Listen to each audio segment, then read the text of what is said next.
கூடி வந்த அனைவரையும் இயேசுவின் நாமத்தினாலே அன்போடு வாழ்த்தி வரவேற்கிறேன். கர்த்தர் நம்மை ஆசீர்வாதமாய் நடத்துவாராக. வெளிப்படுத்தின விசேஷம் 21ஆம் அதிகாரம். வெளிப்படுத்தின விசேஷம் 21ஆம் அதிகாரம் அதனுடைய 7ஆம் வசனத்தை வாசிப்போம். வெளிப்படுத்தின விசேஷம் 21ஆம் அதிகாரம் 7ஆம் வசனத்தை வாசிப்போம். அந்த வாசிப்போம். ஜெயம் கொள்கிறவன் எல்லாவற்றையும் சுதந்தரித்துக் கொள்ளுவான்.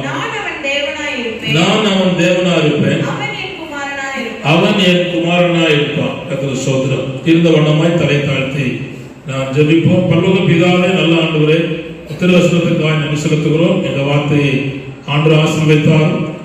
என்னோடும் எங்களோடும் ஆண்டவரே பேசும். தூரத்திலே வசனத்தை கேட்கிற தம்முடைய பிள்ளைகளுக்கும் ஆண்டவர் இந்த வார்த்தையை ஆசீர்வதித்து தாரும். உடைய இரக்கமும் கிருபை உண்டாவதாக. தேவ நாமத்தை கர்த்தர் மகிமைப்படுத்தும். தொடர்ந்து பேசு. இயேசுவின் நாமத்தில் ஜெபிக்கிறோம் நல்ல பிதாவே, ஆமென். கர்த்தருக்கு ஸ்தோத்திரம். வாசித்த இந்த வேத வசனத்தில் ஜெயம் கொள்ளுகிறவன் எல்லாவற்றையும் சுதந்தரித்துக் கொள்ளுகிறான். நான் அவன் தேவனாய் இருப்பேன், அவன் என் குமாரனாய் இருப்பான் என்று ஆண்டவர் சொல்வதை பார்க்கிறோம். இந்த 21ஆம் அதிகாரம் எல்லாம் புதிதாக்கப்படுகிற அதிகாரம். வெளிப்படுத்தின விசேஷத்திலே 21ஆம் அதிகாரம் எல்லாம் புதிதாக்கப்படுகிற ஒரு அதிகாரம் என்பதை நாம் அங்கே பார்க்கிறோம். கர்த்தருக்கு ஸ்தோத்திரம். நான் முதலாவது இந்த அதிகாரத்தை நான் சற்று விளக்கிவிட்டு அதுக்கப்புறமாக இந்த வசனத்தை உங்களுக்கு விளக்கி சொல்ல விரும்புகிறேன். கர்த்தருக்கு ஸ்தோத்திரம்.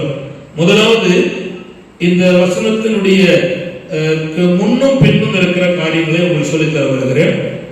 முதலாவது நம்முடைய நம்பிக்கையை குறித்து அங்கே சொல்லப்பட்டிருக்கிறது. அப்படின்னா என்ன அர்த்தம் என்றால், பழைய வானம் பழைய பூமி அதாவது கடந்து போய்விடுறது. அவர் இருந்த இடமும் காணப்படாமல் போய்விடுகிறது. கர்த்தருக்கு ஸ்தோத்திரம். அதே இடத்திலே புதிய வானம் புதிய பூமி சிருஷ்டிக்கப்படுவதை நாம் பார்க்கிறோம். கர்த்தருக்கு ஸ்தோத்திரம். இதிலே என்ன அர்த்தம் என்பதை நாங்கள் கவனிப்போமானால், பாவம் களையெடுக்கப்பட்டு போகும்போது அனைத்தும் புதிதாக்கப்படும். மனுஷ வாழ்க்கையில் பாவம் களையெடுக்கப்பட்டு போகும்போது அனைத்தும் புதிதாகும் என்று சொல்லி நாம் பார்க்கிறோம். அதுபோல நாம் நித்திய வாழ்வுக்காக தேவன் நம்மை தெரிந்து கொண்டார் என்பதை நாம் பார்க்கிறோம். கர்த்தருக்கு ஸ்தோத்திரம். அதுக்கு ஏசாயா தீர்க்கதரிசி புத்தகம் 65ஆம் அதிகாரம் 17ஆம் வசனத்தை ஒருவர் வாசிப்போம். அதுபோல ஏசாயா 66:22 ஒரு ஆள் வாசிப்போம். கர்த்தருக்கு ஸ்தோத்திரம். ஏசாயா 65:17. இதோ நான் புதிய வானத்தையும் புதிய பூமியும் சிருஷ்டிக்கிறேன், முந்தினவைகள் இன்னும் நினைக்கப்படுவதில்லை, தோன்றுவதும் இல்லை. கர்த்தருக்கு ஸ்தோத்திரம். ஏசாயா தீர்க்கதரிசியின் காலத்திலேயே இதை குறித்து தேவன் தீர்க்க தரிசனமாய் சொல்லி இருக்கிறார். ஏசாயா அவருடைய காலத்திலே இது தீர்க்க தரிசனம் உரைக்கப்பட்டிருக்கிறது. அதுபோல வெளிப்படுத்தின விசேஷத்திலையும் அது நடைபெற போகிற காரியத்தை மிக திட்டமாய் உறுதிப்படுத்தப்படுவதை நாம் கவனிக்கிறோம். அதுபோல ஏசாயா 66:22 வாசிப்போம். நான் படைக்க போகிற புதிய வானமும் புதிய பூமியும் எனக்கு முன்பாக நிற்பது போல, அவர்கள் ஆண்டவருக்கு முன்பாக நிற்பது போல, ஆண்டவருடைய தேவனை தேடுகிற தேவனுடைய சந்ததியும் கர்த்தர் ஸ்தோத்திரம் தேவ நாமமும் நிற்கும் என்பது கர்த்தர் சொல்வதை நாம் பார்க்கிறோம். கர்த்தர் ஸ்தோத்திரம். அப்படியானால் பரலோகத்தின் தேவனாய் இருக்கிற ஆண்டவர் படைக்க போகிற புதிய வானம் புதிய பூமியிலே அவர் நாம என்றைக்கு நிற்பது போல நம்முடைய சந்ததியும் அவருக்கு முன்பாக நிற்க வேண்டும் என்பதை கர்த்தர் அங்கே நினைப்பூட்டுவதை நாம் பார்க்கிறோம். கர்த்தர் ஸ்தோத்திரம். இரண்டாவது இதே அதிகாரத்திலே நம்முடைய உறவை பற்றி ஆண்டவர் சொல்லுகிறார். என்ன உறவு அப்படின்னா, தேவாட்டுக்குட்டிக்காக, அதாவது ஆண்டவர் இயேசு கிறிஸ்துவுக்காக அலங்கரிக்கப்பட்ட மணவாட்டி குறித்து இங்கு சொல்லப்படுவதை நாம் கவனிக்கிறோம். ஸ்தோத்திரம். கவனிங்கள், ஆண்டவர் இயேசு கிறிஸ்துவுக்கு இந்த பூமியிலே இயேசு இரத்தத்தினாலே கழுவப்பட்டு ரட்சிக்கப்பட்டு பரிசுத்தமாக்கப்பட்டு சபையிலே ஆண்டவரை தேடி அனுதின வாழ்க்கையிலே அவர்கள் தேவனை போல மாறின பிற்பாடு பரலோகத்தின் தேவனாகிய பிதாவாகிய ஆண்டவர் கர்த்தராகிய இயேசு கிறிஸ்துவுக்கு ஒரு பரிசாக ஒன்றை கொடுக்க போகிறார். கர்த்தர் சோதரம். அதுதான் மணவாட்டி சபை என்பதை நாம் பார்க்கிறோம். கர்த்தர் சோதரம். அதை கவனித்துக் கொள்ளுங்கள். அதாவது பரிசா கொடுக்கப்படுகிற மணவாட்டி என்னன்னு சொன்னால், கவனிங்கள், அவருக்காக பிரத்யேகமாக அலங்கரிக்கப்பட்ட பரிசுத்த கன்னியாக காத்துக் கொள்ளுகிறவர்கள். கர்த்தர் சோதரம். ஒரு நாள் கன்னியா இருக்கிறாங்க, காத்துக் கொள்ளாமல் போனா ஆண்டவருக்கு மணவாட்டியால் மாற முடியாது. கர்த்தர் சோதரம். தொடர்ச்சியாக தேவனுக்கு முன்பாக காத்துக் கொள்ளுகிற கர்த்தருடைய பிள்ளைகளை ஆண்டவர் ஆசீர்வதிக்கிறார். வாசிக்க போறோம். 2 கொரிந்தியர் 11ஆம் அதிகாரம் 2ஆம் வசனத்தை வாசிப்போம். 2 கொரிந்தியர் 11:2. கற்புள்ள கன்னிகையாக கிறிஸ்து என்னும் ஒரே புருஷனுக்கு ஒப்பு கொடுக்கப்பட்ட நியமித்தபடியால் உங்களுக்காக தேவ வைராக்கியமான வைராக்கியம் கொண்டிருக்கிறேன் என்று சொல்லி அப்போஸ்தலனாகிய பவுல் சொல்லுகிறார். அப்படியானால் கிறிஸ்து இயேசுக்காக நம்முடைய வாழ்க்கையை உண்மையாகவே தீர்மானிக்கப்பட்டபடி கொடுக்கப்படுகிற சுதந்திரம். அதே ஆண்டுடைய நமக்கும் ஆண்டுக்குள்ள உறவுல தேவன் தாமே நம்மோடு கூட அவர் இருக்கிறார், தங்கி இருக்கிறார். அப்படின்னா அர்த்தம் என்னன்னா, தீங்கு அங்கு இருக்கார். தேவன் யாரோடு தங்கி இருப்பாரோ அங்கே என்ன இருக்காது? தீங்கு இருக்காது, அல்லது கேடு இருக்காது. கர்த்தர் சோதரம். அதை நாம் புரிந்து கொள்ள வேண்டும். கர்த்தர் சோதரம். அப்புறம் கவனித்துக் கொள்ளுங்கள். 3வது பிரிவு என்னவென்றால், நம்முடைய உறவிடம். ஆண்டவருக்காக இந்த பூமியில வாழுகிற கர்த்தருடைய பிள்ளைகளுக்கு தேவன் செய்கிற ஒரு பெரிய காரியம். புதிய எருசலேமின் மகிமையை குறித்த காட்சியை யோவான் அங்கே காண்கிறார். ஒன்று, அதுக்கோடு மாத்திரமல்ல, அது எப்படி இருக்குன்னு சொன்னா பிரகாசமா இருக்கிறது. கர்த்தர் சோதரம். தேவ சன்னிதானத்தில் அது எப்படி இருக்கிறது? பிரகாசமா இருக்கிறது. ஒரு வசனத்தை வாசிக்க போறோம். 1 கொரிந்தியர் 2:9, மத்தேயு சுவிசேஷம் 5:16 வாசிப்போம். கர்த்தர் சோதரம். 1 கொரிந்தியர் 2:9, மத்தேயு சுவிசேஷம் 5:16. சீக்கிரம். எழுதியிருக்கிறபடி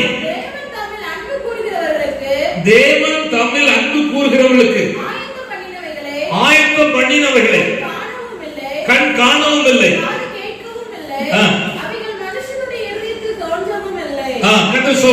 அவ்வளவு மகிமையான காரியத்தை ஆண்டவர் ஆயத்தம் பண்ணுகிறார். இது மத்தேயு சுவிசேஷம் 5:16. உலகத்தில் நீங்கள் உலகத்தில் வெளிச்சமா இருக்கிறீர்கள். இந்த பூமியிலே ஆண்டவருக்காக நல்ல கவனித்துக் கொள்ளுங்கள். நீங்க வெளிச்சமா இருக்கணும். கவனிங்க, நீங்க இங்க வெளிச்சம் இல்லாம மேல போய் சேர முடியாது. தேவனை ஏற்றுக்கொண்ட கர்த்தருடைய பிள்ளைகள் நடைமுறை அனுபவத்திலே, சுபாவத்திலே, வாழ்க்கையின் அந்தரங்க பகுதியிலே உண்மையாகவே நம்முடைய வாழ்க்கை எப்படி இருக்கணும்? வெளிச்சமா இருக்கணும். கர்த்தர் சோதரம். அது ரொம்ப முக்கியமான ஒன்று. கர்த்தர் சோதரம். அதோடு கூட மாத்திரமல்ல, அந்த நகரத்தை சுற்றியுள்ள மதில்கள் என்று சொல்லப்படும் போது கவனிங்கள், நம்மை குறித்து தேவன் அக்கறை உள்ளவராக இருக்கிறார் என்பது கிடையாது. கர்த்தர் சோதரம். அடுத்தது கவனிங்கள், நாம் அவருக்குள் அடையாளமாக பாதுகாக்கப்படுகிறோம் என்பது காரணம் என்னவென்றால், மீட்கப்பட்ட தேவனுடைய பிள்ளைகளுக்கு தேவனது பாதுகாப்பை கர்த்தர் கொடுக்கிறார். ஹல்லேலூயா. ஆண்டவரை ஏற்றுக்கொண்ட கர்த்தருடைய பிள்ளைகளுக்கு தேவனாகிய ஆண்டவர் மேன்மையான ஒரு பாதுகாப்பை ஆண்டவர் கட்டளையிடுகிறார் என்பதை நாம் பார்க்கிறோம். கர்த்தர் சோதரம். ஏசாயா 25ஆம் அதிகாரம் 8ஆம் வசனத்தை வாசிப்போம். ஏசாயா 25:8. சீக்கிரம். அவர் மரணத்தை ஜெயமாக விழுங்குவார். கர்த்தராகிய தேவன்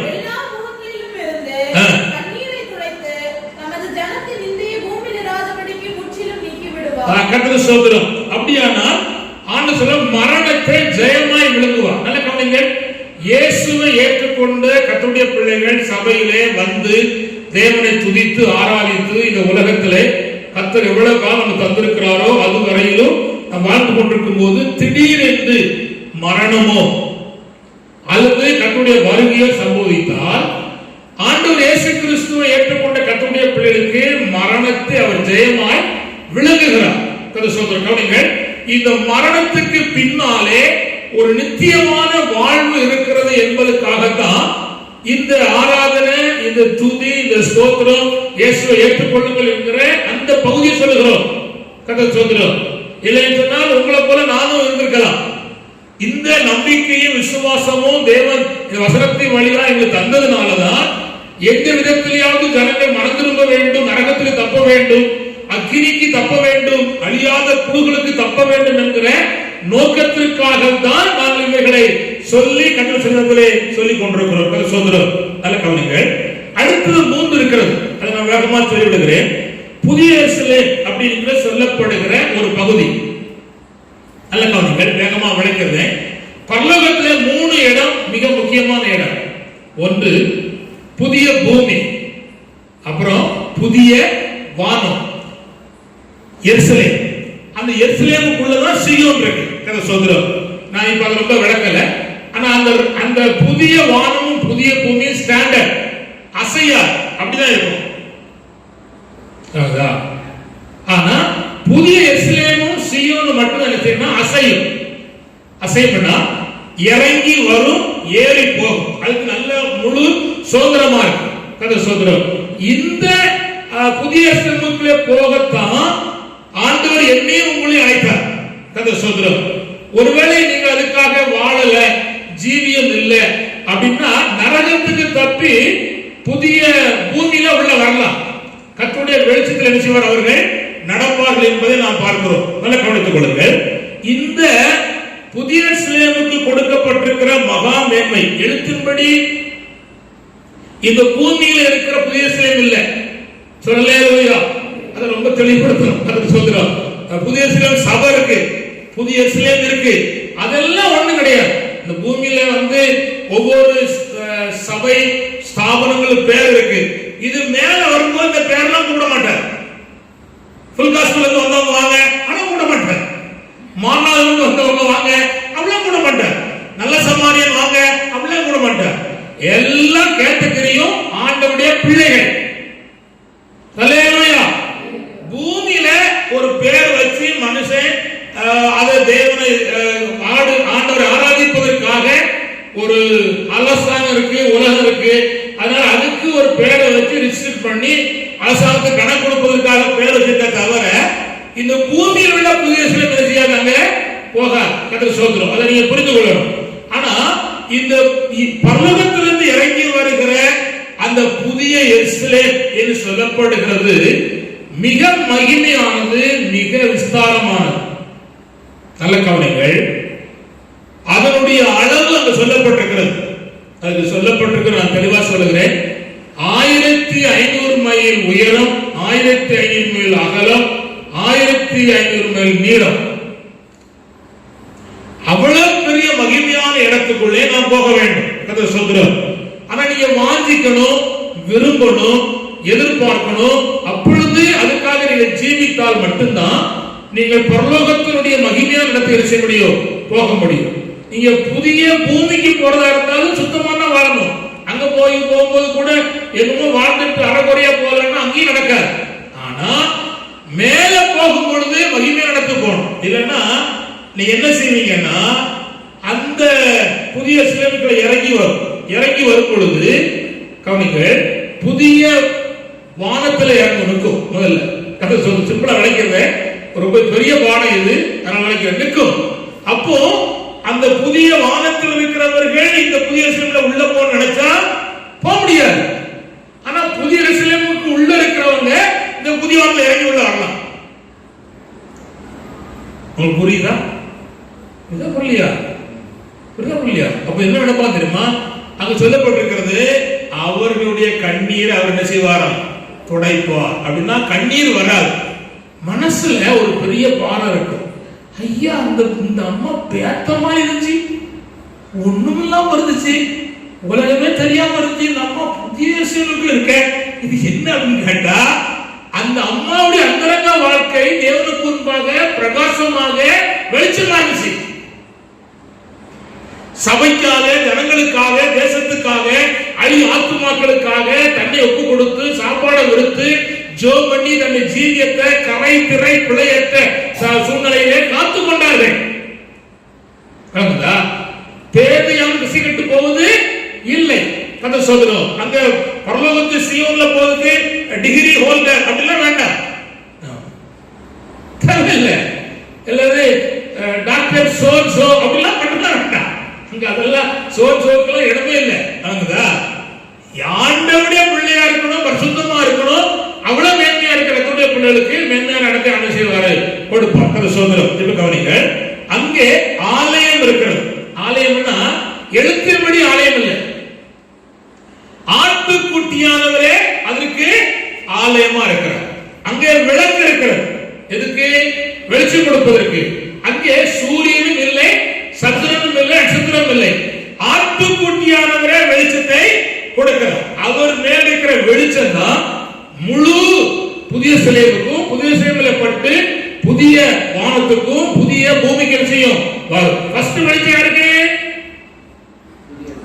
புதிய சிலைக்கு. Good good.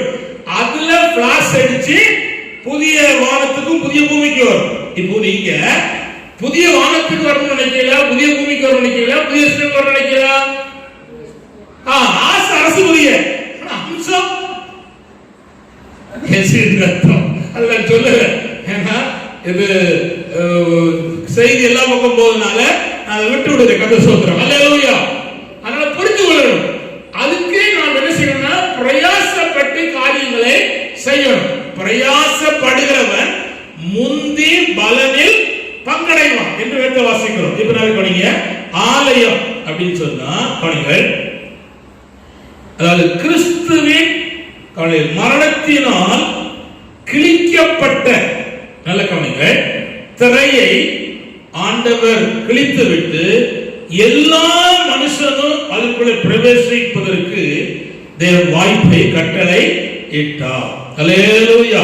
சரி கவனிங்கள், இந்த மேன்மையான இடத்துக்கு போகணுமானா கவனிங்கள், உங்கள் இருதயத்தில் இப்பொழுது ஆவியானவருக்கு இடம் கொடுக்கணும், பரிசுத்த ஆவியானவருக்கு இடம் கொடுக்கணும். இரண்டாவது, உங்க ஜீவியத்துல கர்த்தர் தருகிற வசனத்தை இருதயத்துல சும்மா தலையாட்டல் நடக்காது.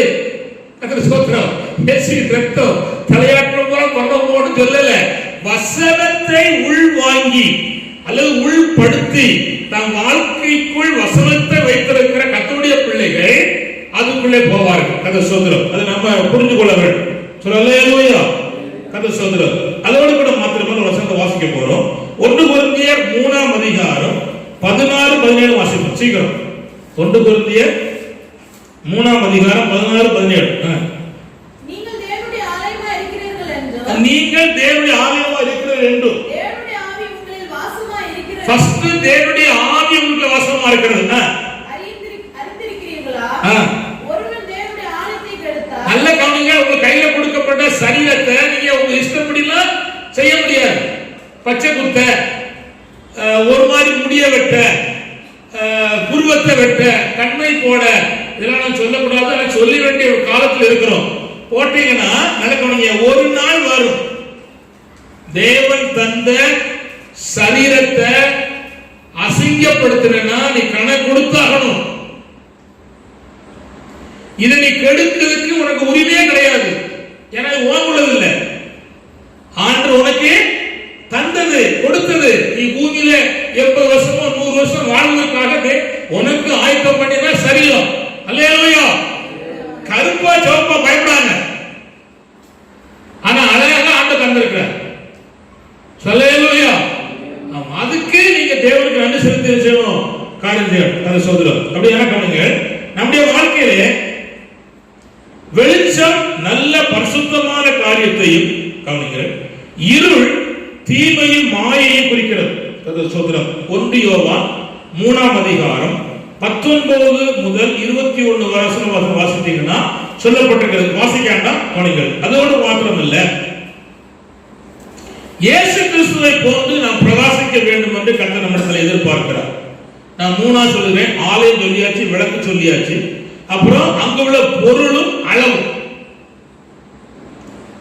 எங்க பரலோகத்தில் உள்ள பொருளும் அளவு நல்ல கவனிங்க. இங்க மேன்மையா இருக்கிறது, அங்க அற்பமா இருக்கும். எங்க தங்கம் இந்தியாவில் ரொம்ப மேன்மை கர்த்தர் சொல்றார், ஆனா அங்க அற்பம், அது மதிக்கப்படாத ஒன்றாக அங்க இருக்கும் கர்த்தர் சொல்றார். இங்க விலையுயர்ந்த கற்களா இருக்கிறது, அங்கே சாதாரணமான படிக்கற்களாகவும் வாசலுமா இருக்கு கர்த்தர் சொல்றார். நல்ல கவனிங்கள். இதோடு நான் இந்த கவனிங்கள், இந்த கிருபை உள்ள தேவன் இவ்வளவு மகிமையான அனுபவத்துக்கு தேவன் நம்மை அழைத்திருக்கிறார். அந்த அனுபவத்துக்கு தேவன் நம்மை நடத்துகிறார். இப்பொழுது நான் சொல்ல போறேன் என்னன்னா, கவனிங்கள், இந்த பகுதியை உங்களுக்கு விளக்கிட்டேன்.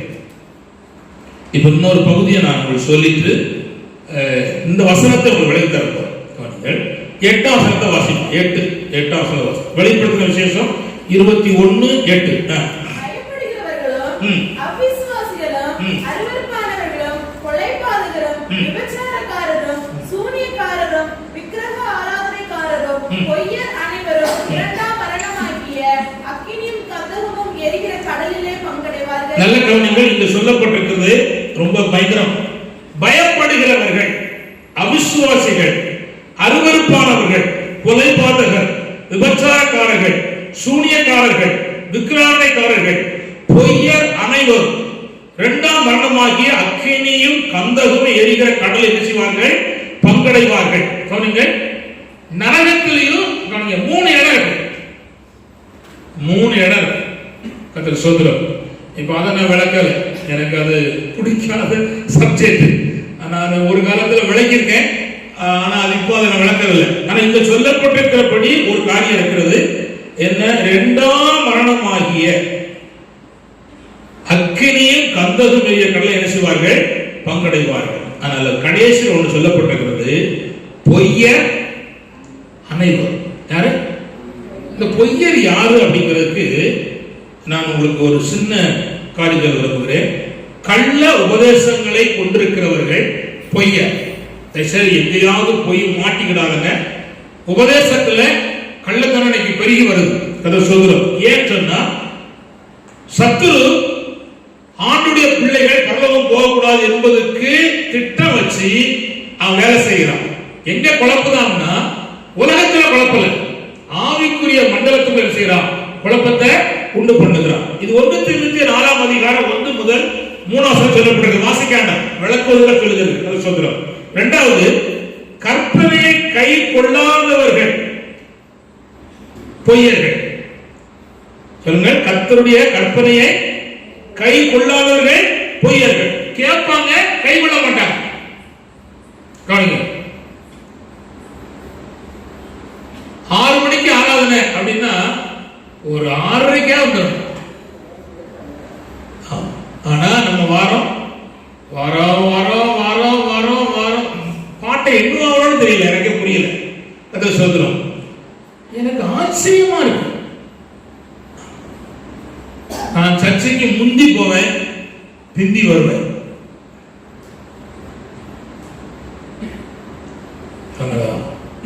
எனக்கு 3 வீடு தான் தெரியும். ஒன்று எங்க வீடு தெரியும், என்னோட ஜெப வீடு தெரியும், அப்புறம் நான் வேலை செய்த ஒரு ஷாப் தெரியும். அவ்வளவுதான். அதனாலதான் கர்த்தர் எங்களை கிருபையாக நடத்துறார். இப்போ காணுங்க, இப்போ உள்ளவங்களுக்கு எல்லா வீடும் தெரியும். எது தெரியாது அப்படின்னா ஜெப வீடு தெரியாது. கர்த்தருக்கு ஸ்தோத்திரம் போட்டோம். ஆனால் நான் புரிந்து கொள்ளுங்கள், கற்பனையை கை கொள்ளாதவர்கள் பொய்யர்கள். 1 யோவான் 3ஆம் அதிகாரம் 4ஆம் வசனம் அது வாசிக்க விட்டுருங்க.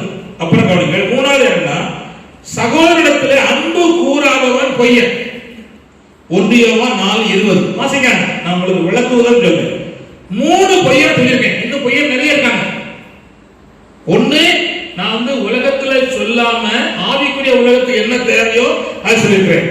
கள்ள உபதேசங்களை கற்பனை கொண்டிருக்கிறவர்கள் பொய்யர், கற்பனையை கேட்டுட்டு கை கொள்ளாதவர்கள் பொய்யர், அப்புறம் சகோதரனிடத்தில் அன்பு கூறாதவர் பொய்யர்.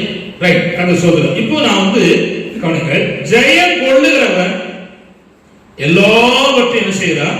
சுதந்திரித்துக் கொள்ளுகிறார். கவனிங்கள், ஜெயம் கொள்ளுகிறவனுக்கு தான் கவனிங்கள் தேவன் தேவனா இருக்கிறார். நான் அவனுக்கு எப்படி இருப்பேன்? பாருங்கள், தேவனா இருப்பேன். இப்போ உங்களுக்கு தேவனா இருக்கிறார் இல்ல, நான் சொல்லல. இயேசுவை ஏற்றுக்கொண்ட கர்த்தருடைய பிள்ளைக்கு, கர்த்தருடைய ஊழியத்தை கர்த்தருடைய பிள்ளைக்கு தேவன் தேவனாக இருக்கிறார். ஆனா பரலோகத்திலே நீங்கள் உங்களை பார்க்கும்போது அவர் தேவனா இருப்பாரா? நீங்க பரலோகத்துக்கு வருவீங்களா? யோசிக்கணும். என்ன செய்யணும்? ஹல்லேலூயா, ஹல்லேலூயா. அகத சோதரா, ஒரு பையன் பரீட்சை எழுதி வந்தான். கணக்காத்தியார் மகா கேட்டா, நீ எவ்வளவு மார்க் எடுப்பேன்னு சொல்லி, நான் செம்டம் வாங்கிடுவேன் அப்படின்னா. எப்படி சொல்லுங்க அப்படின்னு நான் கேட்டேன். அந்த பையன் சொன்னா, நான் 7 வருஷ கொஸ்டினை வாங்கி அதுல மாதிரியா என்ன சொல்லப்பட்டிருக்க அத்தனை சமயம் செய்து பார்த்து ஆயத்தப்படுத்தினேன். அதனால வாங்கின மேத்ஸ் கொஸ்டினை வாங்கின உடனே எல்லாமே தெரிஞ்ச கணக்கா வந்துருச்சு. அதனால அதை செய்து முடிச்சேன், அதனால வாங்கிடுவேன்னு சொன்னான். அப்ப கவனிங்க, அவன் கஷ்டப்பாடு பட்டிருக்கான், யாருக்கும் தெரியாம. அது மனநாளத்து உங்களை போல இப்படி நல்ல வெளிச்சத்துல விளக்குல இதெல்லாம் கிடையாது. கொசு வந்தா என்ன நடக்கும்னா, சிரட்டை கொஞ்சம் வைக்கல் அதெல்லாம் வச்சு ஊடுனா அவ்வளவுதான், கொசு பறந்துடும். அப்படிப்பட்ட காலத்துல படிச்சாங்க, உழைச்சான், அதனால ஜெயிச்சான். இப்ப கவனிங்க, நாம் இந்த பூமியில ஜெயிக்க வேண்டும். ஹல்லேலூயா. ஜெயிக்கிறவங்களுக்கு தான் இந்த தேவன் தேவன். ஹல்லேலூயா. கவனிங்க, கர்த்தராகிய இயேசு கிறிஸ்து ஜெயம் கொடுக்கிற தேவன். கர்த்தர் சொல்றார், நீங்க தோத்துட்டீங்கன்னா கவனிங்க, ஆட்டாம்பட்டிக்கா மனசாட்சியில குத்து உண்ட ஒரு பெரிய நிலைமை உண்டாகும். கர்த்தர் சொல்றார், அதனால நம்ம என்ன செய்யணும்? ஜெயிக்கணும். ஜெயிக்கிறவருக்கு தேவனா இருப்பா, அவன் எனக்கு குமாரனா இருப்பான் சொல்லப்பட்டிருக்கிறது. கர்த்தர் சொல்றார். இப்பொழுது ஜெயம் கொள்ளுகிறவன் எல்லாவற்றையும் சுதந்திரித்துக் கொள்ளுகிறான் என்று சொல்லப்பட்ட வார்த்தைக்கு நான் எல்லாம் விளக்க முடியாது. ஆனா நான் எழுத்தின்படி ஒரு சில காரியத்தை வேகமாக சொல்ல விரும்புகிறேன். ஒன்று, வாக்கு தத்தங்களை சுதந்திரித்துக் கொள்வான். 2, இந்த பூமியிலே அவனுக்கு என்ன தேவையோ அதை சுதந்திரித்துக் கொடுத்து கொள்வான்.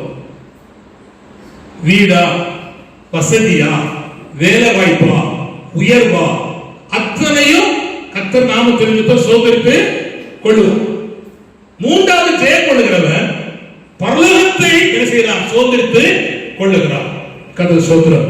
நல்ல கவனிங்கள், இந்த பூமியில் நீங்கள் ஜெயம் உள்ளவர்களாய் வாழ வேண்டும்.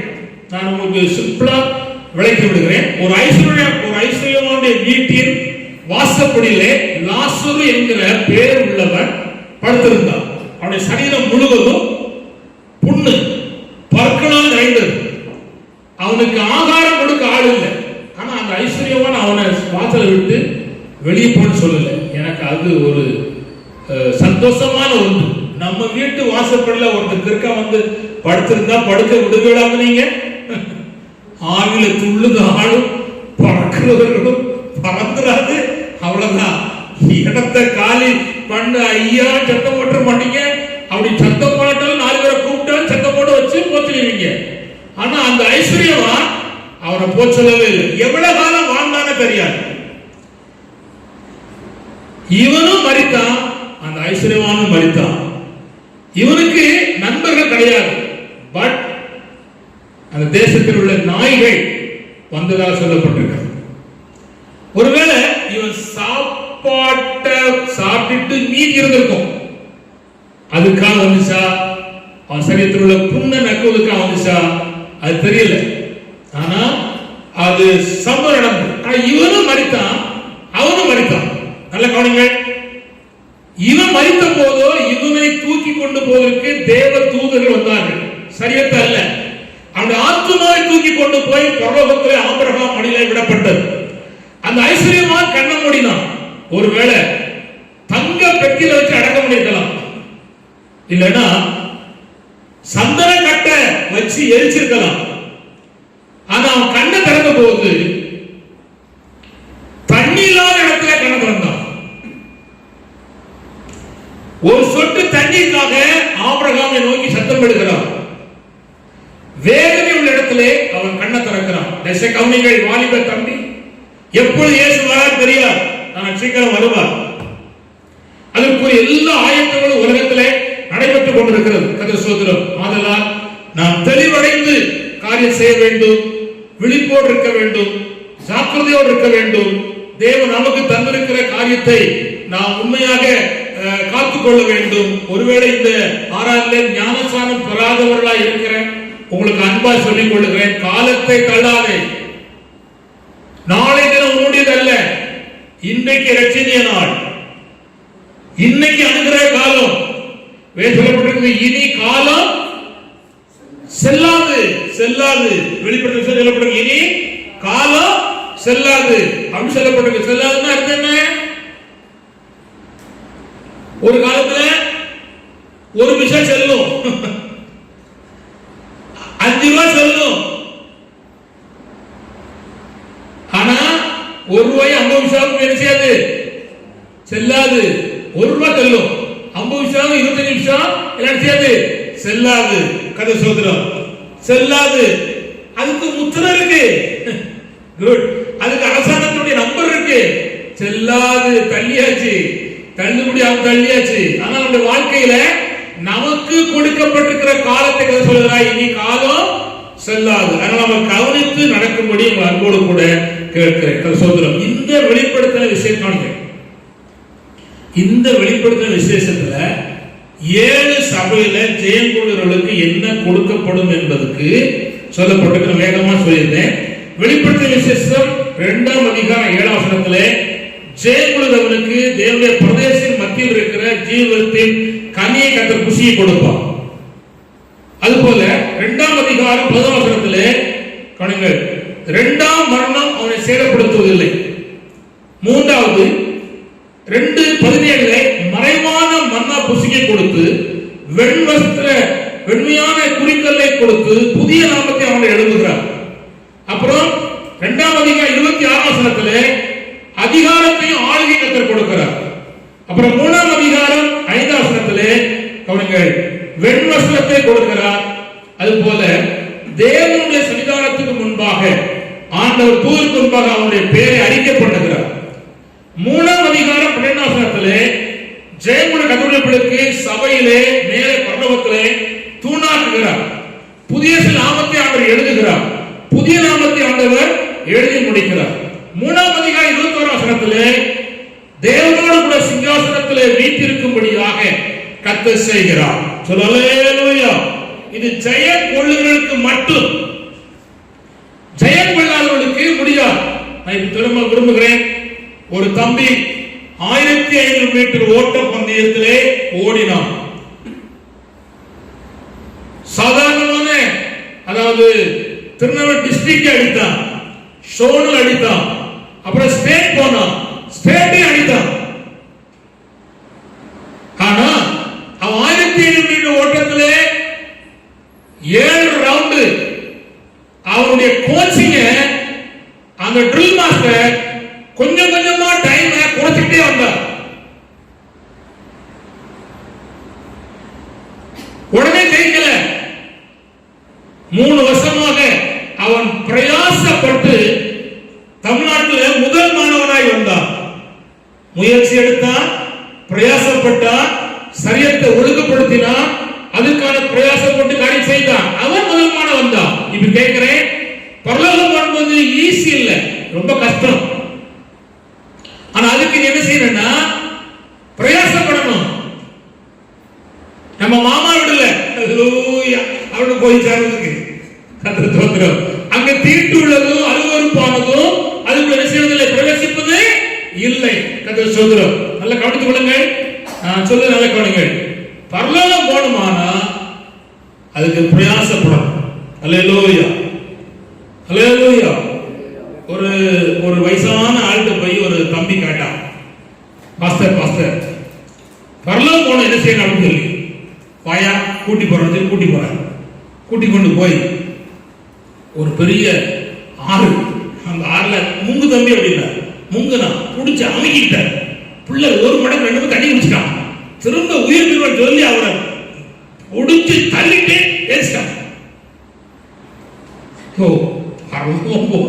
கேட்டா தண்ணியில முக்கி கொல்லவோ பாக்க எங்க அம்மாவுக்கு ஒரே பையன் இந்த சொல்லி அவர் சொன்னாரா, உயிரை காப்பதற்கு உன் பலத்தை முழுவதும் செலுத்தி என் கையை மிஞ்சி எதிர்ச்சிய இத போல ஒன்னே அமுக்கிற பாவத்தை உதறி தள்ளிட்டு எதிர்த்த பரவாயில்ல அப்படின்னா.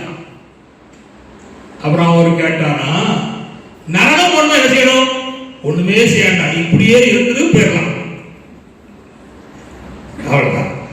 ஏது செய்யண்டா, என்ன செஞ்சு தின்னு தூங்கு, அடுத்த கட்ட வேலை செய், திரும்ப தின்னு தூங்கு, அப்படியே போயிடலாம். ஆனா பரலோகமானா அதுக்கு உரிய வேலை செய்யணும். அல்லேலூயா, சொல்ல அல்லேலூயா. சார் நான் இப்போ கதை சொல்றேன், இதையே சொல்லிட்டு போனா உங்களுக்கு அவ்வளவு கதை சொல்றோம் ஒரு பலன் உண்டாக. நான் இப்போ வேதத்துல பலரை பல காரியம் சந்திச்சிருக்கு, அதை அவங்க எப்படி ஜெயிச்சாங்க அப்படிங்கிற உங்களுக்கு சொல்லி தர போறேன். அல்லேலூயா. சொல்லி தந்துட்டு என்னுடைய செய்தியை நிறைவு செய்ய விரும்புகிறேன். கதை சோதரம் கவனிங்கள். நான் அதை 1-2 காரியங்களை வேகமாய் வாசிக்க போறோம். கதை சோதரம் அது என்னவென்றால் நல்ல கவனிங்கள். நம்முடைய வாழ்க்கையில நாம் ஜெயிக்கணுமானா தேவன் நம்மோடு ஒரு வசனத்தை வாசிக்க போறோம். வெளிப்படுத்தின விசேஷம் 2ஆம் அதிகாரம் இல்ல 12-11. வெளிப்படுத்தின விசேஷம் 12-11. சீக்கிரம். மரணம் நெடுகிறதா இருந்தாலும் அதற்கு தப்பும்படி தங்கள் ஜீவனை பாராமல் ஆட்டுக்குட்டியின் இரத்தத்தினாலும் தங்கள் சாட்சியின் வசனத்தினாலும் அவனை ஜெயித்தார்கள். கண்ட சோதரம். இங்க 2 காரியம் சொல்லப்பட்டிருக்கிறது. ஆட்டுக்குட்டி இரத்தத்தினாலும் தங்கள் சாட்சியின் வசனத்தினாலும் அவனை என்ன செய்தார்கள்? ஜெயித்தார்கள். அது ஃபர்ஸ்ட் தம்பிமா கவனிங்க. இயேசுவின் இரத்தத்தை நீங்க விசுவாசிக்கணும். இயேசு ஏன் கல்வாரி சிலுவையிலே மரித்தார் என்றால் மனுக்குலத்தின் பாவங்களுக்காக இயேசு மரித்தார். இந்த பூமியிலே அனைத்து மக்களும் பாவம் செய்து தேவ மகிமைக்குள்ளாய் போய்விட்டார்கள். எல்லாருடைய பாவத்துக்காக, அதாவது இதுவரை நடந்து முடிந்த ஜனங்கள் பாவத்துக்காக, இப்பொழுது நடைமுறை இருந்து கொண்டிருக்கிற ஜனங்கள் பாவத்துக்காக, இனி எத்தனை ஆண்டு காலம் அந்த பூமி இருக்குதோ அத்தனை ஆண்டு காலம் பிறக்கிற அத்தனை மனுஷனுடைய பாவங்களுக்காக பரிசுத்தமுள்ள தேவகுமாரனுடைய இரத்தம் கல்வாரி சிலுவையிலே 2000 ஆண்டு காலத்துக்கு முன்பாக என் அக்கிரமத்தையும் உங்கள் அக்கிரமத்தையும் இவ்வார்த்தையை தூரத்திலே கேட்டுக் கொண்டிருக்கிற உங்கள் அனைவருடைய அக்கிரமத்தையும் ஆண்டவர் ஏற்றுக்கொண்டு உங்களுக்கு பரலோகத்திலே சொர்க்கத்தை தருவதற்காக ஆண்டவர் தன் இரத்தத்தை சிந்தி மரித்தார். அடக்கம் பண்ணப்பட்டார்கள். 3ஆம் நாளிலே இயேசு உயிரோடு எழும்பினார். கவனிங்கள். இதை மனதார விசுவாசித்து ஆண்டவரை ஏற்றுக்கொள்ளும் பொழுது உங்களை விடுதலையாக்குறது எதுன்னா, ராசா கர்த்தர் சோதரம் விடுதலையாக்க எதுன்னா இயேசுவின் இரத்தம். அல்லேலூயா. நீங்க எனக்கு சிம்பிளா உங்களுக்கு அடையாளப்படுத்தும்படி உங்க இருதயத்திலே நீங்கள் பதிக்கும்படி நான் சொல்ல விரும்புகிறேன்.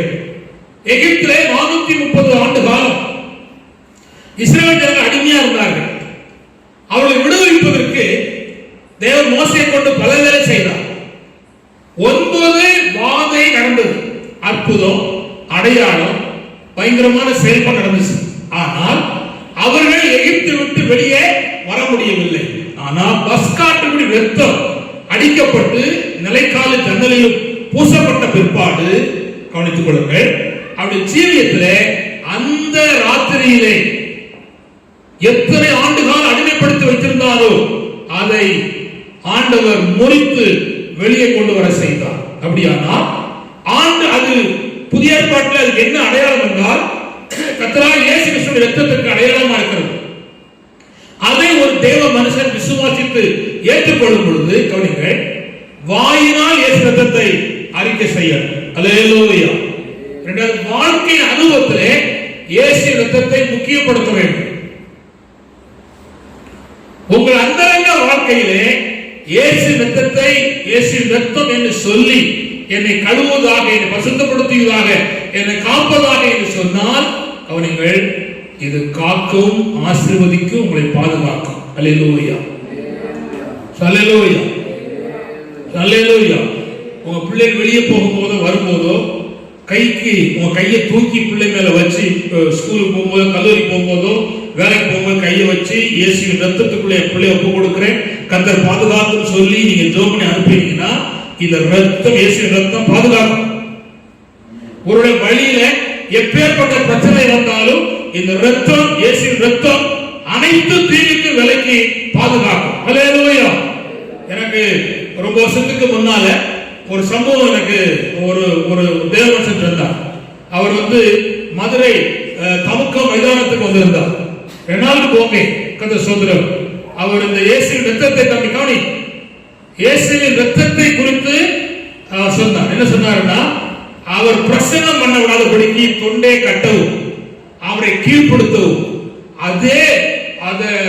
அதாவது இன்னொரு இடத்துல அவர் 3 மந்திரவாதி சேர்ந்து உட்கார்ந்து மந்திரம் செய்து ஒண்ணுமெல்லாம் ஆக்கணும் சொல்லி அவர் சொல்லியிருக்கார். செஞ்சுட்டு இருக்காங்க. பெரிய ஆட்கள், லேசான ஆள் இல்ல. ஆனா அப்படி ஆண்டு சொன்னாரா, உனக்கு ரொம்ப 3 பேர் உட்கார்ந்துட்டு மந்திரவாதம் பண்றான், அதனால நீ ஒண்ணு செய், இயேசுவின் ரத்தம் என்ற ஒரு பாடலை பாடு அப்படின்னா கர்த்தர் சொல்றார். அப்பொழுது அவர் இயேசுவின் ரத்தம் என்கிற பாடலை பாடியிருக்கிறார். ஒன்ஸ் மோர், திரும்ப ஆரம்பிச்சிருக்கார், பாடு அப்படின்னு பாடிருக்கார். திரும்ப பாடிருக்கார், பாடுங்க. பாடின போது அந்த 3 பேருடைய வயிறு வீங்கிட்டு, வைத்த வலியில மந்திரங்களை விட்டுட்டு உருண்டுட்டான். புரியுதா? வேற ஒண்ணுமே செய்யல, உருண்டுட்டான். இப்பொழுது அவனுக்கு தேவன் தரிசனமாகிறார். இந்த பார், இப்ப மேடைக்கு போ அப்படின்னு கர்த்தர் சொல்றார். புரியுதா? மேடைக்கு நேரம் ஓடி போய் செய்தது தப்பு, அக்கிரமம், அநியாயம் அவன் அறிக்கையிட்ட போது கொஞ்சம் நிதானப்படுத்தி அமைதியா உட்கார வச்சுட்டு அவர் பிரச்சனை பண்ண, அவர் செயலிட்டு போயிட்டு. காரணம் என்ன? அதுக்கு வல்லமை இல்லாம இல்ல, வல்லமை இருக்கு. ஆனா இயேசுவின் ரத்தத்துக்கு மிஞ்சி வல்லமை கிடையாது. அல்லேலூயா. சகல அதிகாரத்துக்கு மேலாக இயேசுவின் ரத்தம், இயேசு நாமத்துக்கு அதிகாரம் இருக்கு. நீங்க நம்புனீங்கன்னா, விசுவாசித்தீங்கன்னா, உங்க காலத்துல, உங்க ஜீவியத்துல ஒரு பெரிய மாறுதலை நீங்க பார்க்க முடியும். சொல்லலேலூயா, சொல்லலேலூயா. அதாவது என் ஜீவியத்துல அது ஒரு காலம் உண்டாயிருக்கு. எப்படின்னா, எங்க அப்பா சாமி ஆடுவார், கர்த்தர் ஸ்தோத்திரம். அந்த சாமி என் குடும்பத்துக்கு மேல வரணும். ஆனா நான் இயேசு ஏற்றுக்கொண்ட பிற்பாடு எனக்கு மேல பேய் வருவதற்கு ரொம்ப பிரயாசப்பட்டுச்சு. அப்போ எனக்கு கொஞ்சம் புரியல, என்னடா வித்தியாசமான செயல் நடக்குது சிந்தனையில. நல்லதான் இருந்தேன், திடீர்னு பொல்லாத குத்துனா வந்தேன் அப்படின்னு சொல்லி எனக்கு உள்ள ஒரு முதிர்ந்த வாசத்தை கேட்டேன். அப்ப அவர் சொன்னாரு, உங்க முற்பிதாக்கள் ஏதாவது சாமிய ஆடுனாங்களான்னு கேட்டாங்க. ஆமா, அதுதான் போராடு தம்பி, நீ இயேசு ரத்தத்தை அடிக்கடி சொல்லு அப்படின்னு சொன்னார். இயேசு ரத்தத்தை அடிக்கடி சொன்ன ஒரு பாடு, அந்த தொந்தரவை தேவன் முற்றிலுமாய் மாற்றினார். இப்ப நம்ம பிள்ளைகள் அக்கிரமம் செய்து என்ன நினைக்கீங்க?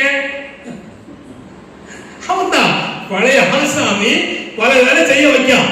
ஆனா நம்ம தோர்ந்து சுழந்து போராடும் பொழுது கர்த்தர் என்ன செய்றார்? ஜெயம் தருகிறார். அப்போ ஜெயம் எங்க இருக்கு அப்படின்னா, இயேசுவின் ரத்தத்துக்குள்ள இருக்கு. அல்லேலூயா. அது உங்க வாழ்க்கையில சொன்னா ஜெயம் உண்டாகும். 2 கவனிங்கள், கர்த்தருடைய வசனத்துக்குள்ள இருக்கு, வெறும் வசனம் இல்லை. இப்போ கண்ணீர் காணும் சமயத்தில் அன்பு கூறுவாயாக சொல்லப்பட்டிருக்கு. இதே ஒரு சகோதரன் கண்ணில் காண்கிற சகோதரத்தில் அன்பு கூறுதான். ஆனா அந்த எதிர்த்து வரானே அவன் மகாபாரன், எல்லா குட்டிச்சடையும் பண்ணுதான். ஆனாலும் இவன் என்ன செய்யறான்? அன்பு கூறுதான். இப்போ இவன் அந்த அன்பு கூறுவாயா என்கிற கட்டளையை கை கொள்ளான். பரலோகம் பார்த்துட்டு எதிர்த்து வாழவன் கண்ணுக்கு முன்னால கை எடுப்பான். போன ஒருபாடு அப்பா இவன் தொலைஞ்சுமா நல்லதுன்னு சொல்லுவான். அப்பேற்பட்ட வசனத்தை கை கொள்வதனால அது சாட்சி வசனமா மாறுது. எப்படி? சாட்சி வசனம். இந்த சாட்சி வசனம் இருக்கிறதுனால உலகம் வச்சுக்கலாம், ஜெயிச்சிடலாம். அல்லேலூயா, அல்லேலூயா. சரி, இப்படி சொல்லுங்க, நீங்க விழித்திருந்து ஜெபம் பண்ணணும் அப்படின்னு சொல்றாரு. உபவாசத்தை ஜெபம் பண்ணணும் சொல்றாரு. இப்போ பாருங்க, நீங்க விழித்திருந்து உபவாசத்தை ஜெபம் பண்றீங்க. இப்போ உங்களுக்கு ரொம்ப தீங்கான காரியம் வருது. இந்த சாட்சி நம்ம பண்ற ஜெபம், உபவாசம், சாட்சி வசனம், வசனத்தின்படி வாழ்றோம்.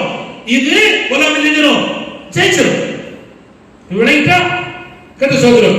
நீங்க போய் நின்றுட்டு நான் உபவாசம் பண்ணேன், ஜெபம் பண்ணேன், நாளைக்கு ஜெயித்தோம் அப்படின்னு சொல்லாங்க, ஆட்டோமேட்டிக்கா ஜெயிச்சிடாது. அல்லேலூயா.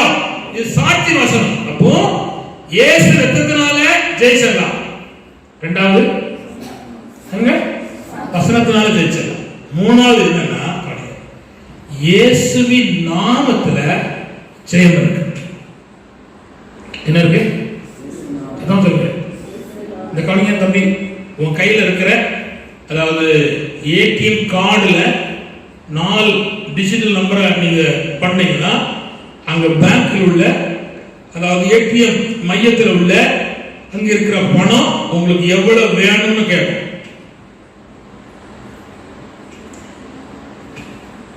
இன்னொரு கவனி, கவனி, ஏசு தங்கி கவனி, நீ கவனி.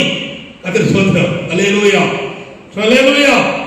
கவனிங்க, இனி ஒரு காலம் வரும். இந்த ஏடிஎம் கார்டு இருக்காது, வேற மாதிரி கொண்டு வர போறோம், அதெல்லாம் போகட்டும். ஆனா சாதாரணமான ஒரு பேச முடியாத, நடக்க முடியாத அந்த இயந்திரத்துக்கு உங்க நம்பரை கண்ட உடனே ஆட்டோமேட்டிக்கா வாய் திறக்கு, சொல்ல வேண்டிய சொல்லுது, வைக்க கொடுத்துட்டு போகுது. நான் கேட்கிறேன், இயேசுவின் நாமத்திற்கு அதை காட்டிலும் வல்லமையும் பலனும் இருக்கு. வானோர் பூதலத்தோர் பூமியின் கீழாண்ட எல்லா முழங்காலும் அவர் நாமத்துக்கு என்ன செய்யும்? முடங்கும். அவ்வளவு அதிகாரம் உள்ள நாமம் இயேசுவின் நாமம். இயற்கைக்கு மேல் அதிகாரம் உள்ளது, சாஸ்திரத்துக்கு மேல் அதிகாரம் உள்ளது, இவ்வுலகத்தினுடைய சகல வியாதிக்கு மேல அதிகாரம் உள்ளது. அப்படினாலே நீங்க ஜெயிப்பதற்கு மூணாவது தந்திருக்கிறேன்னா இயேசுவின் நாமம். அல்லேலூயா, அல்லேலூயா. நான் இப்போ சரித்திரத்துக்குள்ளே இருக்கிற ஒரு 5 காரியத்தை வேகமா சொல்லி தருவேன். கதை சோதரம் வந்ததே லேட்டு. அதுல என்ன மொழிப்பு? கதை சோதரம் நியாயாதிபதி புஸ்தகம் 6ஆம் அதிகாரம் 16ஆம் வாசிப்போம். நியாயாதிபதி 6:16. சீக்கிரம். அதற்கு கர்த்தர், நான் உன்னோட கூட இருப்பேன், ஒரு மனுஷனை முறியடிப்பது போல நீ மீதியானவரை முறியடிப்பாய் என்றார். காலையில நியாயாதிபதி காலத்துல தேவன் கிதியோனை பார்த்து சொன்ன சம்பவம் உங்களுக்கு எல்லாம் தெரியும். கவனிங்க, இந்த தம்பி சாதாரணமா இருந்தான். அவன் வீட்டில் உள்ள பொருள், அவன் அப்பா அம்மா சம்பாத்தியம் பண்ற சம்பாத்தியத்தை எல்லாம் கடக்கத்தி புத்திரர்கள் மற்ற ஜனங்கள் வந்து விளைஞ்சு இருக்கும் போது அறுத்துட்டு போயிடுவோம், இல்லைன்னா கெடுத்து கொண்டு போயிடுவோம். பலம் வராது. பிரயாசப்படுறாங்க, கேது பலம் வராது. இப்பவும் குடும்பத்துல பல பிரயாசப்பட்டு பலம் வராம இருந்தா நீ கொஞ்சம் கவனமா இருக்கணும். கதை சொல்றோம். அல்லேலூயா. கவனிக்கணும். பொருள் நஷ்டம் அல்லது பண நஷ்டங்கள் வந்துட்டு இருந்தா நீங்க கவனிச்சு உட்கார்ந்து நீங்க அதுக்கான முயற்சி எடுக்கணும். கதை சொல்றோம். இந்த தேசத்துல நடைபெறுகிற பொல்லாத அடிக்கடி நடக்கிற மரணங்களுக்காக நான் தேவசமத்துல உட்கார்ந்து அழுதேன். ஆண்டவரே, சின்ன வயசுல விதமான சம்பவம் நடக்கப்பா, இரக்கம் போராட்டம் என்று அழுகிறோம். கதை சொல்றோம். கர்த்தர் தான் தேசத்தின் ஜனங்களை பாதுகாக்க வேண்டும். மனுஷனுடைய கரத்தில் ஒன்றுமில்லை. கதை சொல்றோம். ஜெபிக்கிறோம், கர்த்தர் தான் இந்த காரியத்தை செய்ய வேண்டும். ஆனா கவனிங்கள், யாரு ஜெயம் கொள்ளுவா என்று சொன்னால் கவனிங்கள், அவன் யாரும் இல்லாத நேரத்துல அவன் ஒரு வேலை செய்யறான்.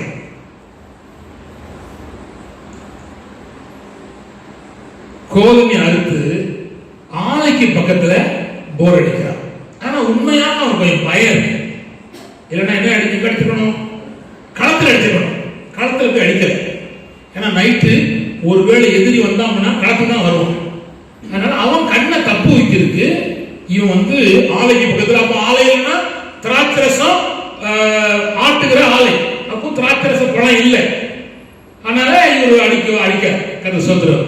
இப்பவும் கவனிங்க, தமிழா கவனிங்க, எப்பொழுது கர்த்தர் உதவிக்கு வாராருன்னா யெகோவா ஈரே படுத்துக்கிட்டு வர மாட்டார். புரியுதா? இன்னும் நிறைய பேர் இருக்காங்க, எல்லாம் சடப்படா சாம்பார், எல்லாம் அதிரடி காரியம் நடக்கணும். நான் ஒண்ணுமே செய்ய மாட்டேன், கர்த்தர் தந்துடணும் அப்படின்னா அது நடக்காது. அந்த கர்த்தரை நான் சேவிக்கல. அல்லேலூயா. அவர் சொல்வதற்கு உட்பட்டு செய்தா நடக்கும். நீ தோல்வியே இருக்கலாம், ஒண்ணுமே முன்னேற்றம் இல்லாம இருக்கலாம், ஆனா கர்த்தர் நடத்துவார். அவன் வேலை செய்யறான். வந்துட்டான், உட்கார்ந்துட்டு சொன்ன வார்த்தை என்னன்னா, பராக்கிரமசாலியே கர்த்தர் உன்னோடு இருப்பார். கவனிங்க, யாரு ஜெயிப்பா அப்படின்னா, கவனிங்க, தோத்த இடத்தை கிதியோன் ஜெயிக்கான். 1-2 வருஷம் இல்ல, பல வருஷம் நஷ்டப்பட்டதுல ஜெயம் எடுத்தான்.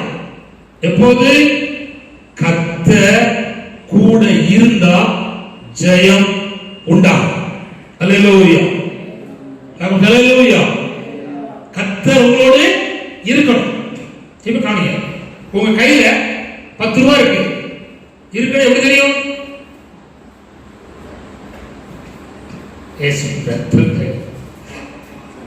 இந்திய கவர்மெண்டுடைய பணம் கையில இருக்கு, பாயிண்ட் வச்சிருக்கீங்க, அதனால இருக்குன்னு தெரியுது. இப்ப பாருங்க, கர்த்தர் உங்களோட கூட இருக்கணுமானா நிறைய இருக்கு. ஆனா நீங்க 3 காரியம் செஞ்சாலும் கர்த்தர் இருப்பார். அல்லேலூயா, அல்லேலூயா. கர்த்தர் துணை நின்றால் நமக்கு ஜெயம் உண்டு. என்ன கவனித்துக் கொள்ளுங்க, என்னன்னா கர்த்தருக்குரிய காரியத்துல நீங்க உறுதியா இருக்கணும். கண்டிப்பா கவனிங்க, நீங்க உறுதியா இருக்கணும். என்ன உறுதி அப்படின்னா, நீங்க பாட்டு பாடுறீங்க, கை தட்டுறீங்க, வேலை வாசிக்கிறீங்க, ஜெபம் பண்றீங்க, அத ஒழுங்கா ரொட்டீனா ஒழுங்கா செய்யணும். ஒரு நாள் செய்து 1.5 நாள் லீவ் போட்டு, 1 மாசம் லீவ் போட்டுலாம் அதுல கூட. அதனால அதுல உறுதியா இருக்கணும். என்ன பிரச்சனை வந்தாலும் என்ன செய்யக்கூடாது, மாறக்கூடாது. ஒரு அம்மா கூனிக்கிட்டே 18 வருஷம் கட்சிக்கு வந்தா, கூனிக்கிட்டே வந்தா. இந்த 18 வருஷத்துக்குள்ள சோகப்படுத்துறாளா? நாளே சொல்லுவான், ஏமா நீ அங்க போறியே, இன்னும் கூனு நிம்மதியிலே காலி பண்ணுவோம். நிமிந்தான நிம்மரா போறான்னு நான் என் ஆண்டவர் தான் செய்வேன். அவனும் வந்துட்டு இருக்கா. அவ உறுதியா இருந்த கண்டு அவளுக்காகவே இயேசு கிறிஸ்து ஒரு அரண்மனைக்கு வந்தா. அல்லேலூயா, அல்லேலூயா. இப்ப நல்ல கவனிங்க, என்ன இருக்கணும், நீங்க உறுதியா. இப்போ தானியேல் புத்தகம் 3ஆம் அதிகாரம் வாசிக்காங்க. அத சொல்றோம் 14, 17, 25 நீங்க வாசித்தீங்கன்னா அங்க சம்பவம் இருக்கு. நான் சொல்லி தானே, நாங்கள் ஆராதிக்கிற எங்கள் தேவன் எங்களை தப்புவிக்க வல்லவராக இருக்கிறார். அவங்ககிட்ட ஒரு உறுதி இருக்கு. என்ன இருக்கிறாங்க? ஆராதிக்கிறாங்க. தேவனே ஸ்தோத்திரம், தேவனே நன்றி அப்படின்னு சொல்றாங்க, ஆராதிக்கிறாங்க. இவங்க ஏற்கனவே இஸ்ரேல் ஆராதிச்சவங்க. இப்ப சிறையிருப்புல போயிருக்காங்க. எங்க? இப்போ நம்ம நாட்டுல பெந்தேகோஸ்துல ஆராய்ச்சி ஆண்டுடைய பிள்ளைகள் வெளிநாட்டுக்கு போகும்போது காணிய, வெளிநாட்டுக்கு போகும்போது ஆராணிக்க போகாம இருக்கான் பகல், புரியுதா? ஆனா வரும்போது டிப்டாப்பா சென்டென்ஸ்க்கு பைபிளோட வருவான். இது என்ன அர்த்தம்? வேஷம், புரியுதா? இந்த ஒண்ணும் மாய்மாலம் எல்லாம் ஆண்டவர் செல்லாது. நம்ம இங்க போட்டுக்கலாம். நம்ம பாஸ்டர் நம்மள கண்ட உடனே ஆஹா என்ன ஒயிட் நோய்ட்ல வர பைபிளோட வர அவன் நமக்கு தெரியும். ஆனா அப்படிலாம் நடக்காதாங்க. அந்நிய நாட்டுல போனாலும் அடிமையா போனாலும் அவன் கர்த்தரை ஆராதித்தான். ஆதலால் தேவன் அவனுக்கு துணை நின்று ஜெயத்தை கட்டளையிட்டார். அல்லேலூயா, அல்லேலூயா. அப்போ கவனிங்க, நம்மகிட்ட என்ன இருக்கணும்? கர்த்தர் துணை இருக்கணுமானா உறுதியா இருக்கணும். குட், கர்த்தர் ஸ்தோத்திரம். இரண்டாவது சொல்ல விரும்புகிறேன், உபாகமம் 8:15 வாசிப்போம். உபாகமம் 8:15 சீக்கிரம். உபாகமம் 8:15. உனக்கு பின் நாட்களே நன்மை செய்யும் பொருட்டு உன்னை சிறுமைப்படுத்தி உன்னை சோதித்து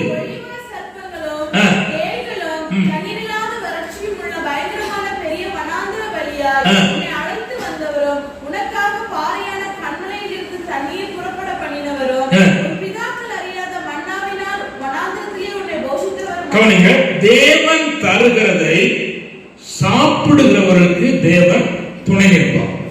அல்லேலூயா, அல்லேலூயா.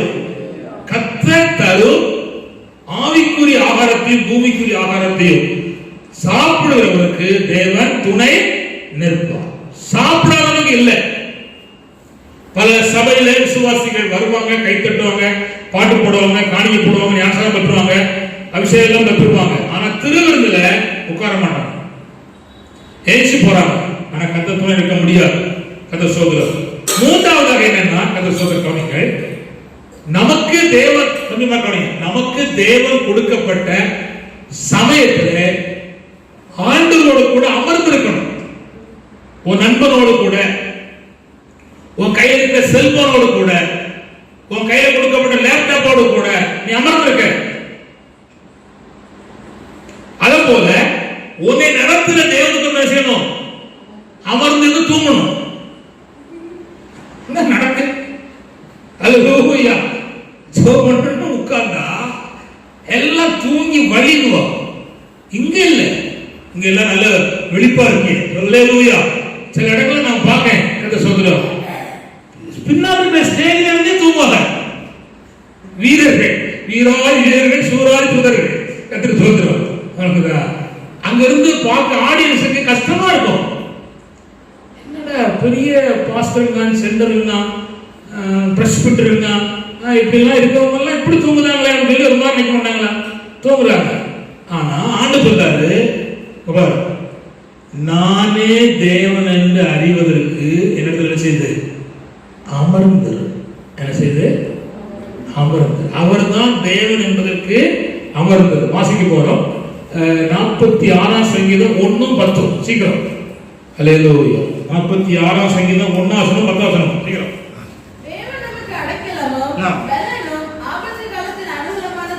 ஆபத்து காலத்திலே அனுகூலமான துணைமானவர்.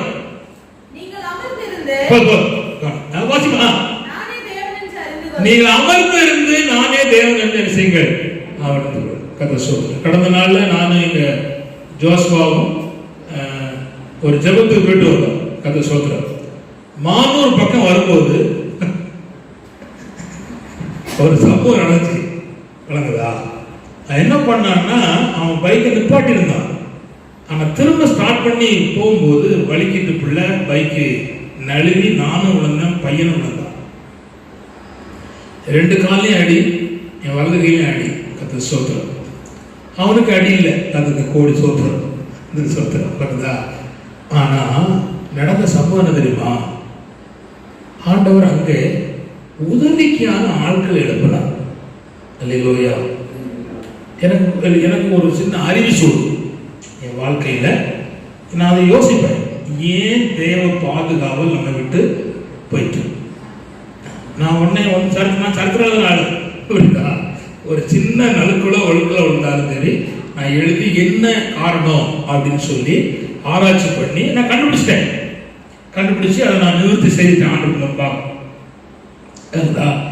அப்போ கவனிங்கள். ஆனா கர்த்தர் எனக்கு அங்க ஒரு உதவிக்கான ஒரு ஆளை எழுப்பி, ஒரு ஊழியக்காரனை எழுப்பி என்னை அவர் கார்ல ஏற்றி அவரே என்னை கொண்டு போய் இந்த கைக்கும் இடுப்புக்கும் பத்து போட்டு திரும்ப என்னை கொண்டுகிட்டு கர்த்தர் ஸ்தோத்திரம் என்னை கொண்டு வீட்டு வரையில் கொண்டு விட்டுட்டு போனார். கர்த்தர் ஸ்தோத்திரம். கவனிங்கள். என்னையே அவர் தூக்குனார். என் பையனும் தூக்குனான், அவரும் தூக்குனார். ஆனா முதல் என்னை தூக்குன பையன் யாருன்னா ஒரு இந்து சகோதரன். நான் உண்மையா நான் ஆண்டவருக்கு நன்றி செலுத்தேன். அவன் நான் பாஸ்டர்னு தெரியும், கிறிஸ்தவன் தெரியும், விழுந்தா விழுந்து போட்டு நமக்கு என்னன்னு தெரியும், போயிருக்கலாம். நான் போல. கதை சோத்திரம் தூக்கி என்னை நிறுத்தினான். கதை சோத்திரம் நான் சொல்றேன், என் மனசுல இருந்த ஒரு ஆண்டவரே நான் என்ன அப்போ அங்கே ஒரு வார்த்தை சொல்லப்படுது, சும்மா ஓடிட்டு அலையாடுங்க, கொஞ்சம் என்ன செய்யுங்க, ஆமா அமர்ந்து இருக்க. புரியுதா? எங்கேயும் ஓடிட்டு அலையாடுங்க, என்ன செய்யுங்க, அமர்ந்து இருக்க. அந்த இடத்துல ஒரு ஊழியக்காரனுடைய நாவல சொல்லப்பட்ட வார்த்தை. நான் அதை கேட்டேன், அதை நான் கீயோட எடுத்துக்கிட்டேன். கர்த்தர் ஸ்தோத்திரம். நான் இப்போ அதிகமாக வெளியே போறதில்லை. ஆண்டவரே இந்த சமூகத்தில் செய்வோம், அமர்ந்து. ஆபத்து காலத்தில் அனுகூலமான துணையுமானவர். எங்களுக்கு பொருள் நஷ்டம் கொஞ்சம் வந்துச்சு, ஆனா ஜீவ நஷ்டம் வரல. ஆனா அது பயங்கரமான ரோடு. ஒரு செகண்டுக்கு ஒரு லாரி பஸ் மாறும். அந்த ரோட்ல தேவன் பாதுகாத்தார். கவனித்துக் கொள்ளுங்கள். அதுல கர்த்தர் ஜெயம் தந்தார். சத்துரு நம்மை விழப்பணினாலும் தேவன் நம்மை தூக்கி எடுத்தார். சொல்லேலூயா. நான் இதுல படிக்கிறேன். அடுத்து சொல்ல போறது என்னன்னா, பாருங்கள், உங்க வாழ்க்கையில நெருக்கடி, பிரச்சனை அல்லது பயப்படக்கூடிய சூழ்நிலைகள் அல்லது உங்க கண்ணுக்கு முன்னால கொச்சரிக்கிற வார்த்தைகள் இவைகள் வரும் பொழுது நீங்க செய்ய வேண்டிய பிரதானமான வேலை என்னன்னா, உபவாசம் பண்ணுங்க.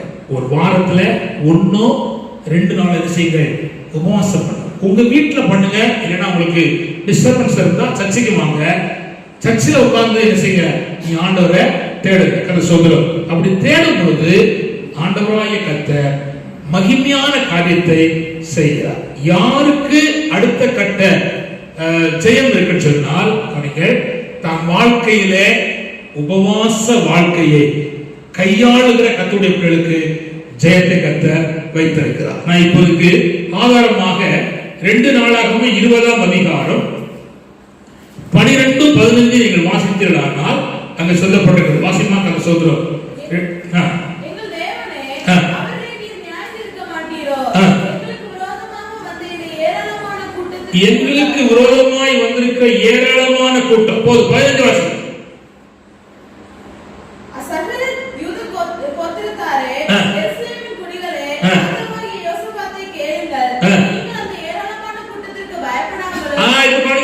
உபவாசம் பண்ணின உடனே தேவார்த்தை வந்துட்டு, அல்லேலூயா. உபவாசம் பண்ணின அடுத்த நிமிஷம் நீ பயந்திருக்கிற காரியத்தை குறித்து பயப்படாத.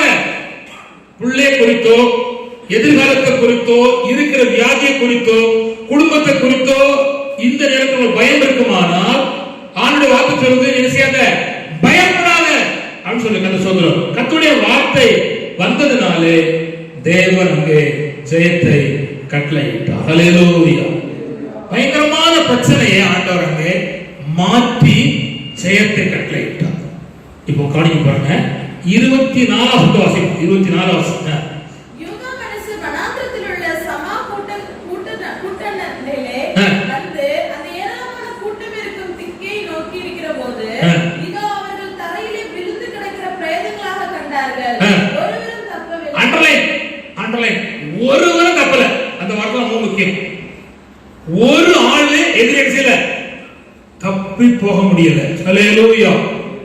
ஒரு ஆள் தப்ப முடியல. அப்படின்னா கவனிங்க, தேவன் கணக்கிட்டு காரியத்தை கச்சிதமா முடிக்கிறார். அந்த சோதரம். அப்படியானால் நம்முடைய வாழ்க்கையிலே இது மிக முக்கியம் என்பதை நாம் பார்க்கிறோம். ஒருவேளை உங்க ஜீவியத்துல ஆண்டவருடைய இரக்கத்திற்காக தேவசன்னிதானத்தில் உபவாசம் பண்ணி நீங்கள் ஜெபிக்கும் பொழுது கர்த்தர் உங்களுக்கு ஜெயத்தை தருவார்.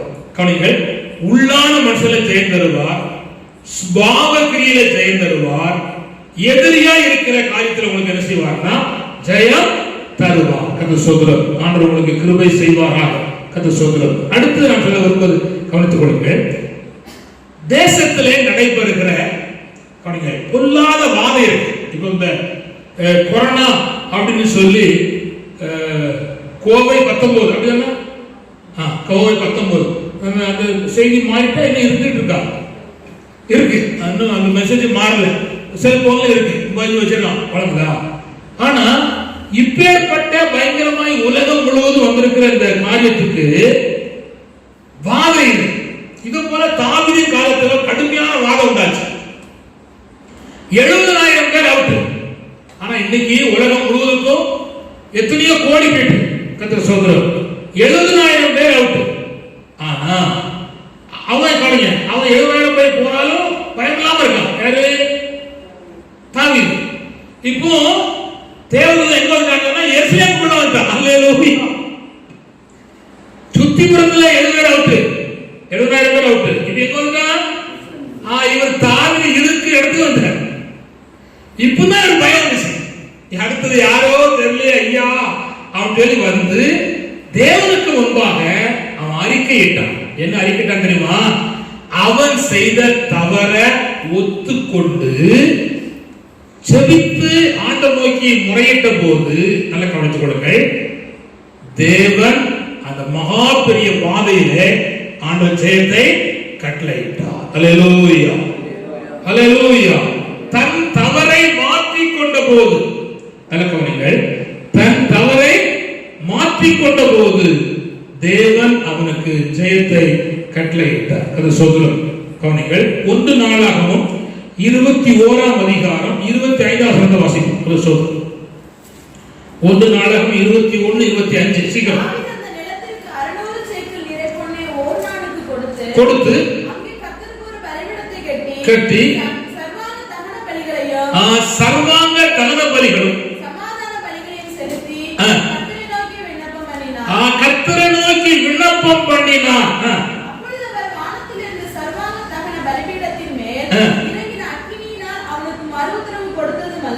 அல்லாமல்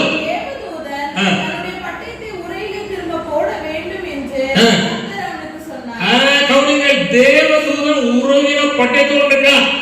ஆறு நடந்துட்டு இருக்கு. அல்லேலூயா. பலியிடத்தை அங்கீகரிச்சிட்டாரு. இப்போ தாவீதுக்கு இரக்கம் பாராட்டின தேவன் தாவீதை அழிக்கும்படியாக எருசலேமுக்குள்ளே வாதையை கொண்டு வரும்படியாக நின்று கொண்டிருக்கிற தேவதூதனை பார்த்து தேவன் சொன்னார், உன் பட்டை எங்க போடு? உரையில போடு. நிறுத்தப்பட்டுச்சு. அல்லேலூயா, அல்லேலூயா. இப்ப நான் கேட்க விரும்புகிறேன், இந்தியாவில் இருக்கிற அல்லது தமிழ்நாட்டில் இருக்கிற பெருமக்கள் முதல் கொண்டு சிறுமக்கள் வரையிலும் தங்கள் தவறை உணர்ந்து தேவனுக்கு முன்பாக தாழ்த்தி தங்கள் வழியை தங்கள் மனதை மாற்றிக் கொண்டார். நிச்சயம் கர்த்தர் உருவின பட்டயத்தை உரையில போட சொன்ன தேவன் இந்த மகா பெரிய கொடிய இந்த பொல்லாத உயிர்கொல்லி வியாதியை கர்த்தர் மாற்ற வல்லவர். அல்லேலூயா, அல்லேலூயா. கர்த்தர் சொல்றார். நல்ல கவனிங்கள், பரிசுத்த ஆவியானவரால் பெரிய மாற்றம் உண்டாகும்.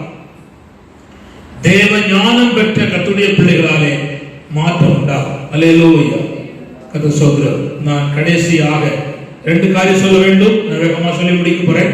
கர்த்தர் சொல்றார். கவனிங்கள், ஒருவருடைய ஜீவியத்திலே, எசேக்கியா ராஜாவுடைய ஜீவியத்திலே நாள் குறிக்கப்பட்டுச்சு.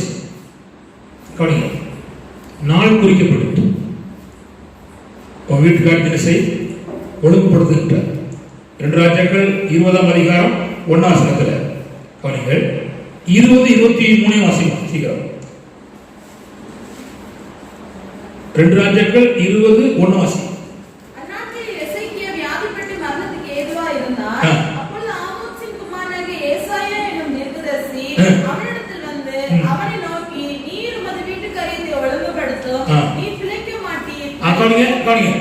சொன்ன வார்த்தை என்ன? சொன்ன ஊழியக்காரர் நல்ல ஊழியக்காரர், மோசமான ஆள் இல்லை. யார் சொல்லிதான் அனுப்பியிருக்காரு? கர்த்தர் சொல்லி அனுப்பியிருக்காரு. கவனிமா கவனி. இதுல இந்த எசேக்கியா ஜெயம் எடுத்தான். தன் வாழ்க்கையுடைய முடிவை சொன்ன பிற்பாடும் அவன் ஜெயம் எடுத்தான். அல்லேலூயா, அல்லேலூயா. இத்தனை வருஷம் தான் வாழ்க்கை முடிஞ்சிட்டு சொன்ன பிற்பாடு திரும்ப 15 வருஷம் வாழ வச்ச ஆண்டவர். ஆனா அவன் என்ன செய்ய தெரியுமா? இதுக்கு முன்னால அவன் தேவனுக்கு முன்பாய் நடந்ததை தேவனுக்கு நினைப்பூட்டினான். அவ்வளவுதான். ஆண்டவரே உமக்கு முன்பாக நான் உண்மையும் மன உத்தவமாக நடந்தனே அவர் சொல்லுறார். அல்லேலூயா, அல்லேலூயா.